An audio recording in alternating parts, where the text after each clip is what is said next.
Thank you very much. Now we'd like to start the panel discussion. My name is Watanabe, Special Advisor to the METI Minister and Vice President of RIETI. First, I'd like to thank ISEAS Director Choi and Ms. Sharon for the now annual survey, which provide us very good insight of state of ASEAN.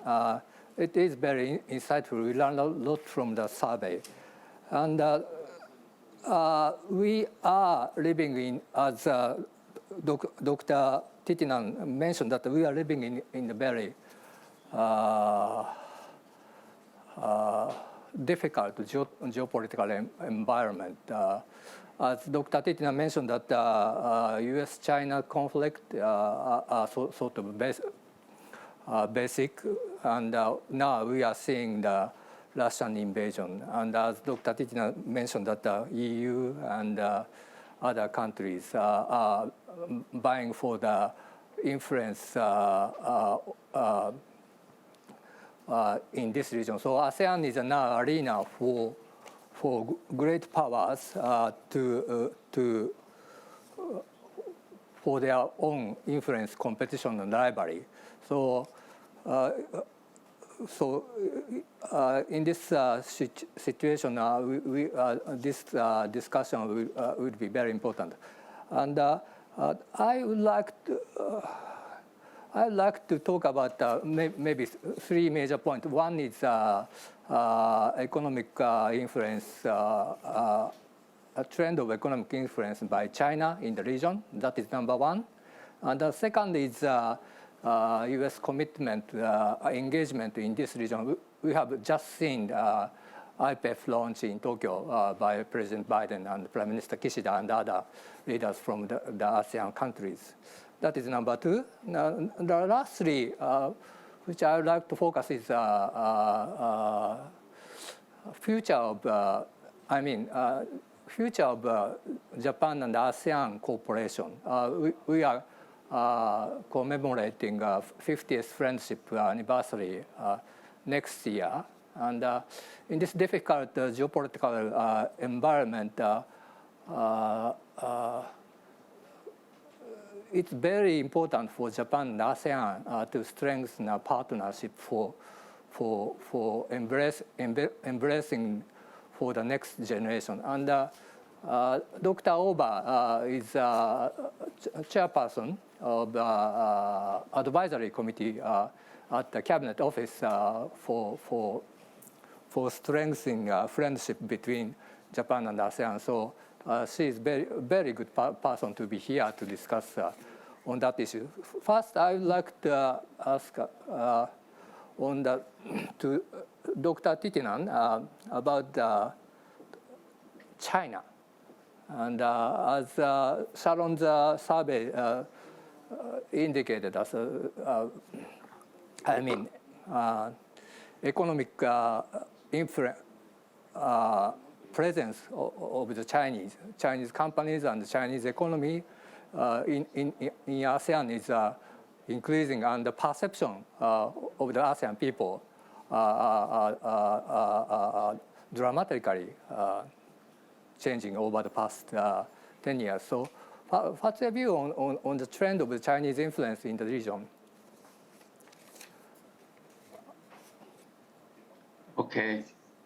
Thank you very much, Mr. Watanabe.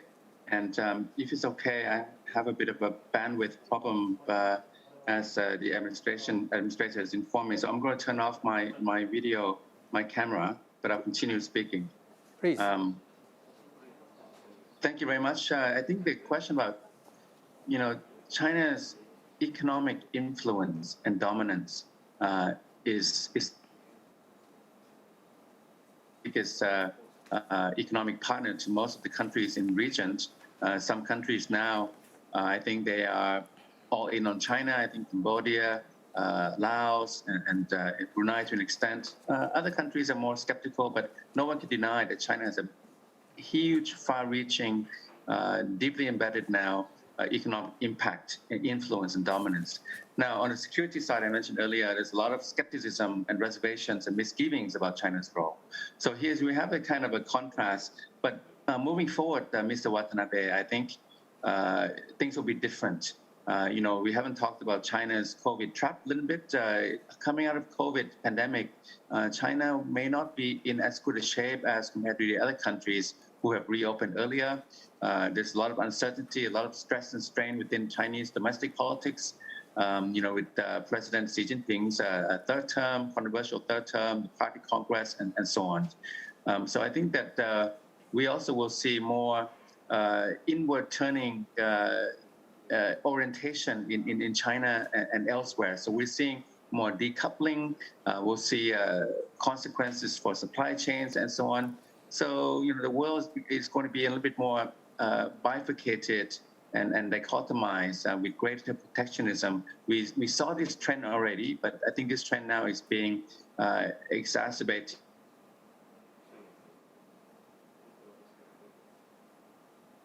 IPEF was mentioned. IPEF, U.S. is trying to create, I think, with the Indo-Pacific strategy, an economic framework like the TPP and Obama with the pivot and rebalance. I think the IPEF falls a little bit short. I mean, there's talking about supply chain resilience, talking about digital economy, digital trade is fine, but the market access will be the key. A lot of countries have joined, more than a dozen, about 14 joining the discussions that may lead to negotiations. But you have, leading to your second question, Mr. Watanabe, some doubts about U.S. commitment and resolve and staying power, U.S. reliability. I mean, how long can we rely or think about IPEF, the Indo-Pacific Economic Framework, when President Biden facing the midterm elections, and whether he will rerun or not, whether he will be reelected? What happens to IPEF, IPEF after Biden?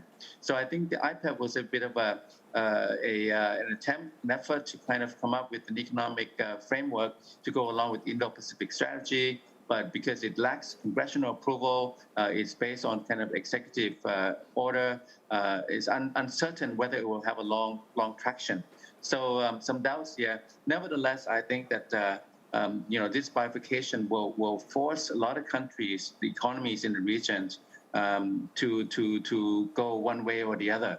There'll be a kind of a China-based universe with trade, investment, and so on. And in connectivity, there'll be the other ones, which will be led by the U.S. and other countries. And here, I think it's where Japan can play a great role.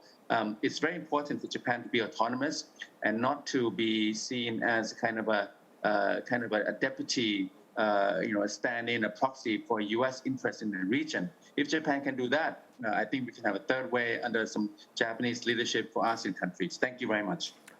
Thank you very much, Dr. Thitinan. And you touched upon the IPEF. And I think the IPEF is, first of all, is showcasing the U.S. commitment in the region economically. I think that is a good sign.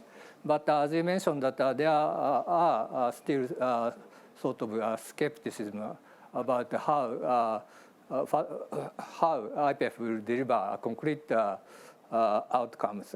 I understand your point. Oba-sensei, do you have any comments on the IPEF? Well, so before, yes, thank you thank you for Watanabe-san. So yes, so before I saw the latest meeting of the IPEF, so several days ago, so I rather criticized the effectiveness of the IPEF and the prospect of it. So because it's a lack of the market access element, as I said in my presentation. So, but I think so now. So I a little bit changed my evaluation on the IPEF. So of course, I have some doubt about the effectiveness of this framework after Biden. So, but on the other hand, this framework contains the very new and important topics. So, which we talk about, which we should talk about.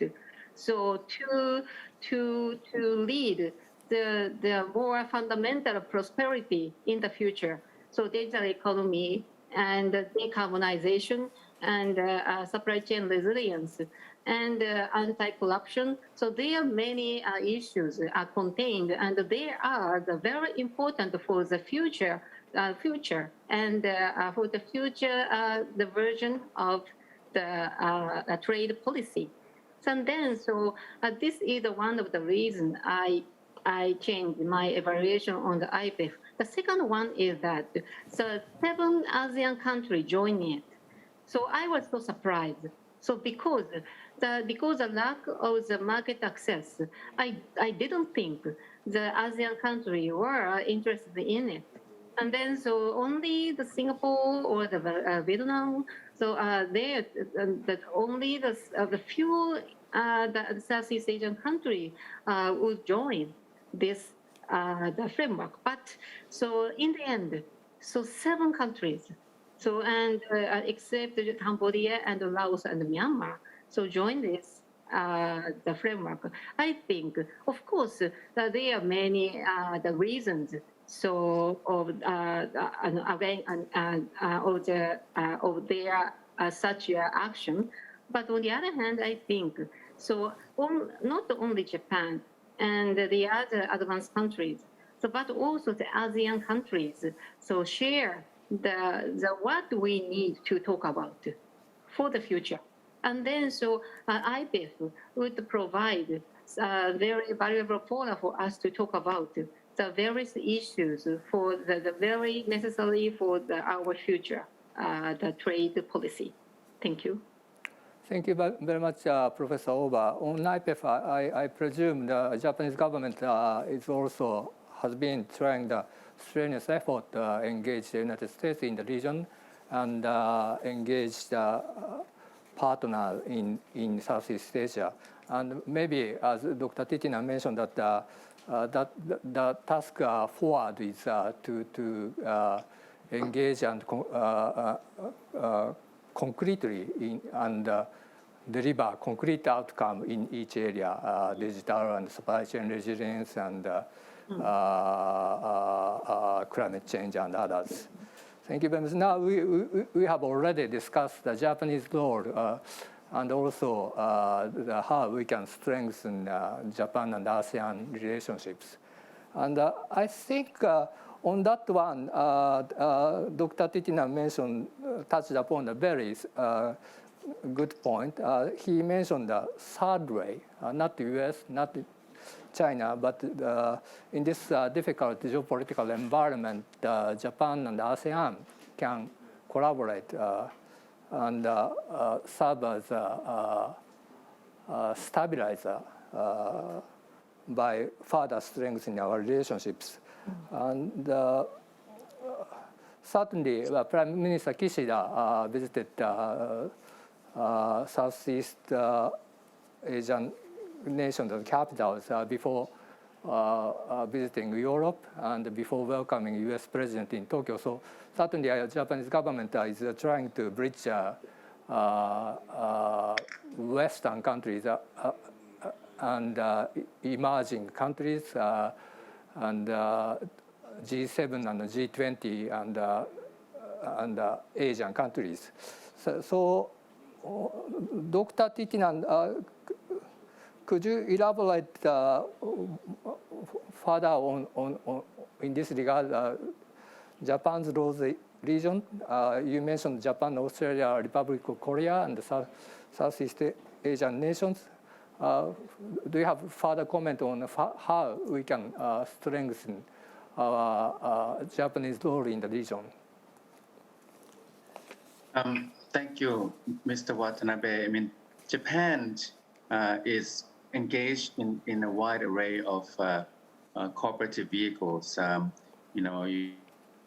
let TPP to become a CPTPP, RCEP, Japan is in. The Quad, very much, Japan is a pillar of the Quad. And then Japan, of course, being a U.S. treaty ally among the 5 allies in Asia. And Japan has been, Professor Oba mentioned the Fukuda Doctrine going back decades.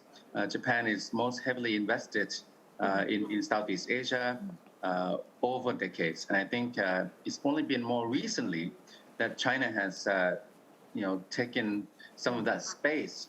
So I think that for Southeast Asia, first, Mr. Watanabe, I think Southeast Asia is no longer an ASEAN 10 member states I mentioned earlier.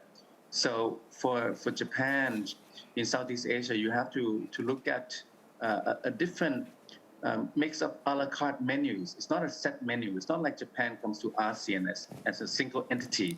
Now I think you have what I call an ASEAN 5, the original 5 members, plus X, which means which other member can join or align.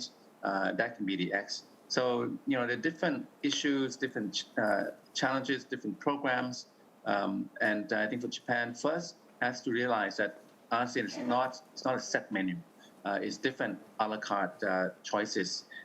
So moving forward, second, I mean, there are a lot of areas where Japan can exert more role and influence. I mean, automobiles, for example. I mean, in Thailand, we can see that electric vehicles. I think also for Indonesia, for Vietnam, I think these 3 countries are critical for Japan's strategic approach to the region. I think Prime Minister Kishida, the choices of the 3 are very apt, very spot on.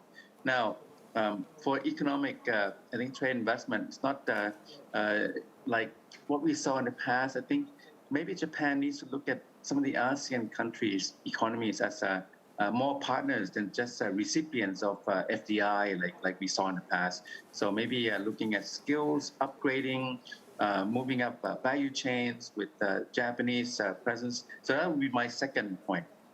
My third and last point at this stage would be, on the overall geostrategic projection, this is, I mentioned this before, this is a rare opportunity for Japan to step up in the region, which means that Japan, to do so, has to act and behave more autonomously, not just strictly beholden to the US-Japan treaty alliance.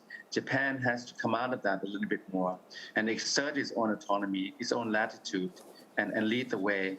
I think that's really the way forward for ASEAN and also for Japan, because I think the geopolitical environment will be much more adverse this year and moving forward. The rules-based liberal international order is breaking down. We have to face up to that. And I think facing up to it and finding ways to navigate should promote this kind of Japan's a la carte engagements in Southeast Asia and ASEAN. Thank you. Thank you, Dr. Thitinan. It's very important comment on the a la carte on different issues, and also you touched upon a very important point that in the geopolitical difficulties for Japan, a rare opportunity to step up collaboration, strengthen partnership with ASEAN, and in different areas and different policy scopes. And I think now Japan's economy is stagnating, and I mean aging is already started, and so in this economic environment, Japan can learn a lot from ASEAN, I mean Southeast Asia countries in terms of promoting innovation and facilitating startups and skill upgrading. And it's not, I mean, one-way collaboration. It's a partnership on equal footings, and so. If we can import the spirit of innovation and startups from Southeast Asian countries to Japan, that would facilitate entrepreneurships and innovation in Japan too. So I think in that perspective, I think now it is also a good opportunity for strengthening our partnerships between the two sides. But Oba Sensei, you mentioned that I mean, the next 50 years is a comprehensive, you mentioned the comprehensive partnership, but if you have elaborated on specific area and further comment on that one, that would be appreciated. Yeah. Yes, so I think in my the comment, so I think so the ASEAN-Japan cooperation and partnership is becoming so comprehensive than before, and because of the change of both sides. The first one is, of course, Japan is changing. So unfortunately, so our economy is not so developing so at a so high rate. And on the other hand, ASEAN economy is very developing. And so that it seems to be very vital and the full of the entrepreneurship. So than the Japan economy compared to the Japan economy. So and then so we now is a real start point to construct the eco partnership. So which the Fukuda doctrine mentioned. So this is the first point. And the second point, it's a message to the Japanese society. So even though there's such a very drastic change of the both sides, so Japanese people's image on the ASEAN are sometimes very old-fashioned and stereotype one. So Japan is an advanced country and ASEAN is a developing country. So of course, so maybe the audience of this panel, they know much about the situation in the Southeast Asia and the development of society and the economy in this region.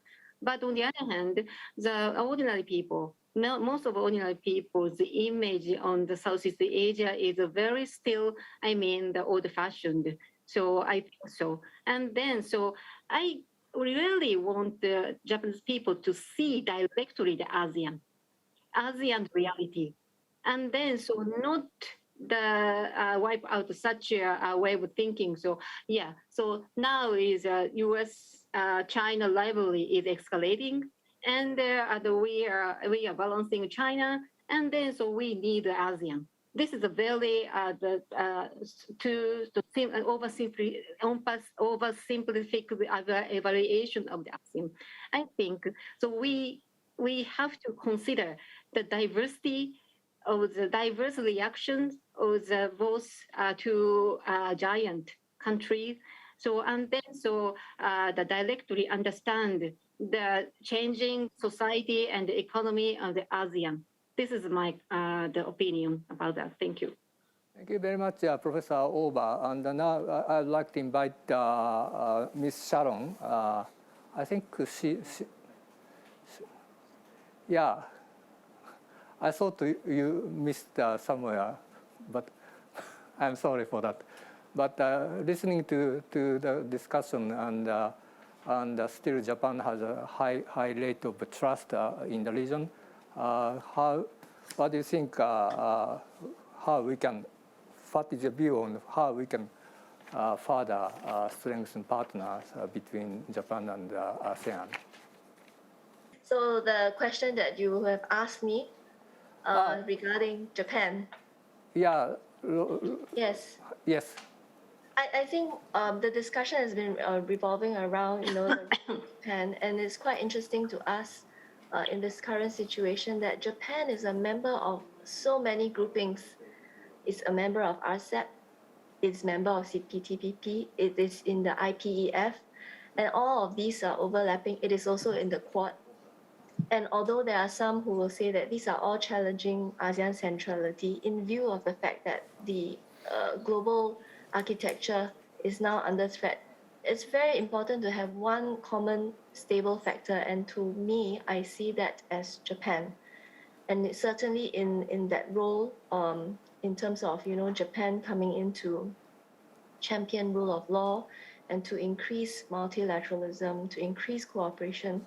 That's very important because you are in many different fora. And then not to forget, Japan is also a member of the ASEAN-led regional mechanisms, such as the East Asia Summit, the ARF, as well as the ASEAN +3. So in that sense, there's so many commonalities that we can tap on and can use that to strategize and to bring about a semblance of peace and stability, not only to this region but also globally. Thank you very much. Yes, thank you for the encouragement, and if I may, I would like to ask one final question to any one of you. As I mentioned, that many young entrepreneurs and startups are flourishing in ASEAN, and young generation are equipped with smartphones and mobile, and so I think the partnership for the next generation will be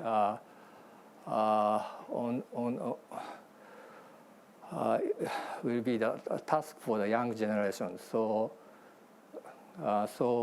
if any one of you have any comment on that one, that would be welcome.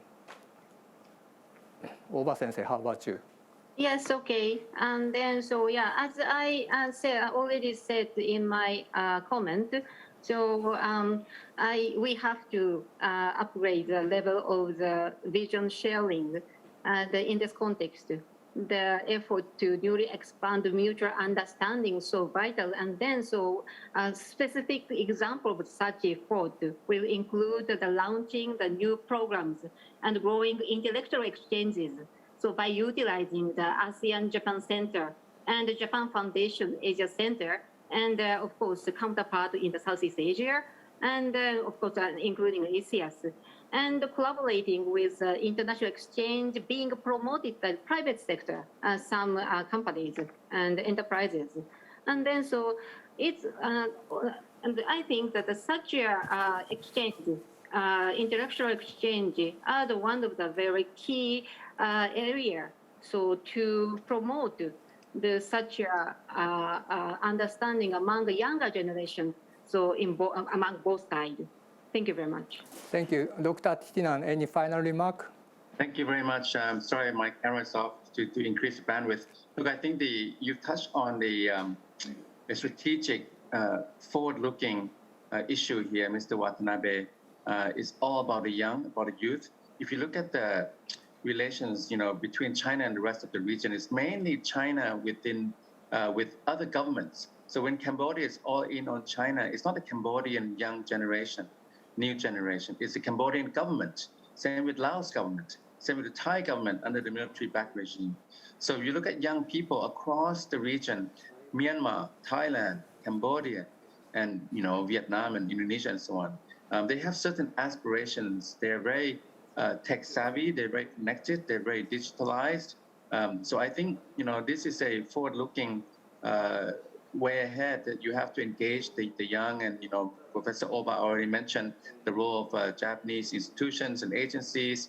But I would just mention one additional factor, Mr. Watanabe, about values. We talk about values in the US, but looking forward, I think I can see a lot of aligning values among the youth in next generations and new generations across ASEAN countries. This is where Japan can really capitalize on, really kind of foster and support, because these values, among the young, they need, young people, they need mobility, they need freedoms, right, to do what they do. If you have restrictions, you have autocracy, you have, the legal persecution and so on, they won't like it. I can see it in Thailand. I can see it in Myanmar firsthand. So promoting young generation, next generation, new generations is really what it's about strategically moving forward. And, very few countries are in a position to do that. I mean, I think South Korea is in a position, but no more. I mean, no country can play that role better than Japan. Thank you. Thank you, Dr. Thitinan. I'm very pleased to close the session with very forward-looking and encouraging remark. And Mr. Sharon, you have a final remark. You have excellent survey, stimulated very good discussion today. Thank you very much. But you have final remark. Yes, I just want to make a point that next year will be our 50th anniversary between ASEAN and Japan.